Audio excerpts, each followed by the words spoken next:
Hey guys, welcome to the first video in the series of the tutorial for Lalita Sahasranama Stotram. So this will be in an English version. This tutorial will be using an IIST script.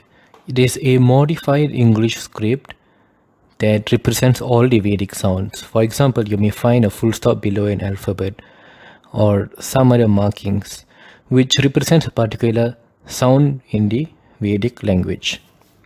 So it is important that you know how to decipher this IAST English script before using this video for learning purpose.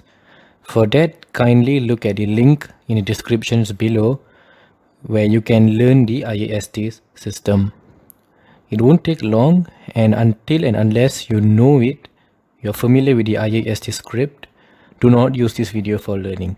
I do not want any mispronunciations, right? So let's start. Nyasaha. So this is the invocation. It is compulsory that we recite the Nyasa and the Dhyanam before commencing with the 1000 names. Asya Shri Lalita Sahasranamastotramala Mantrasya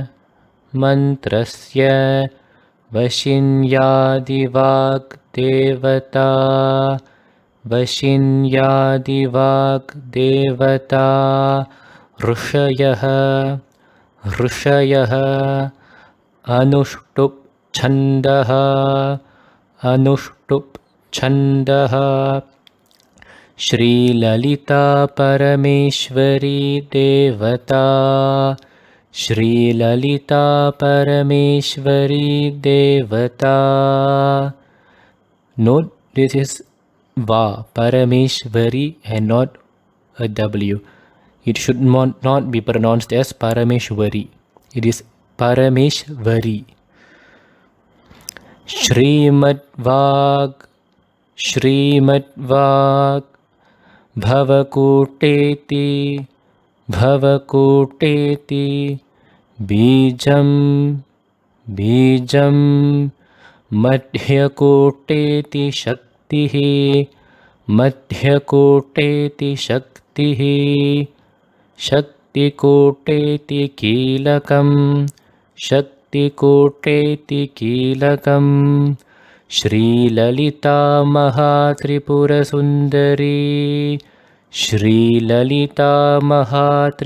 Sundari Prasada Siddhidvara. Same, it is a V and not W. Siddhidvara, not Vara. Chintita Phala Vaptyarthe Jape Viniyogaha. Let's recite the entire Nyasa. Asya Shri Lalita Sahasranamastotramala Mantrasya Vashinyadivak Devata Rishayah Anushtup Chandaha Shri Lalita Parameshwari Devata Shrimad Bhavakoteti Bijam Madhyakoteti Shaktikoteti Kilakam Shri Lalita Mahatripura Sundari Prasada Siddhidvara Chintita Phala Vaptyarthe Jape Viniyogaha. Now the Dhyanam. We meditate on the Divine Mother, on her cosmic form, before proceeding to the 1000 names.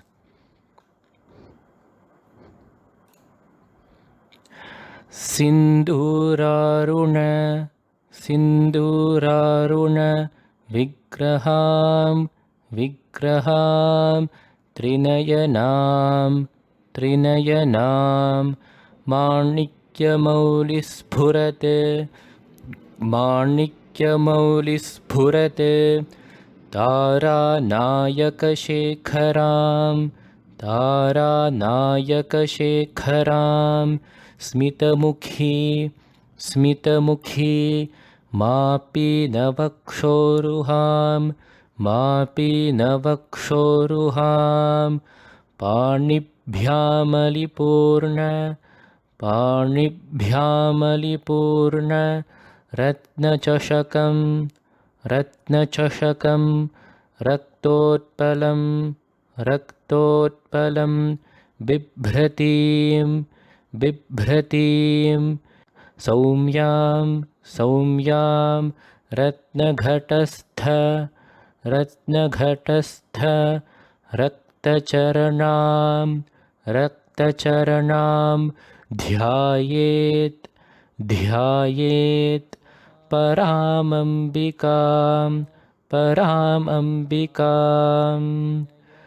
सिन्दूरारुणविग्रहां त्रिनयनामाणिक्यमौलिस्फुरत् तारानायकशेखरां स्मितमुखीमापीनवक्षोरुहां पाणिभ्यामलिपूर्णरत्नचषकं रक्तोत्पलं बिभ्रतीं सौम्यां रत्नघटस्थरक्तचरणां ध्यायेत्परामम्बिकाम्. So we are done with the dhyanam. In the next video we will be starting off with the first of the 1000 names of the Divine Mother. Om Shakti.